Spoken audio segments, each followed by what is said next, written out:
Today, this support request reached us from a customer who had irregularities with his conversion tracking.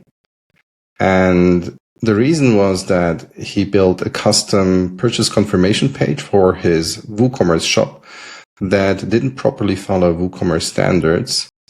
And without our automatic conversion recovery, this would have been a real issue because only 8 out of 190 purchases would have been tracked properly. Because he had our automatic conversion recovery activated, most of those conversions have been properly tracked. In the meantime, he fixed his thank you page and everything is working fine again.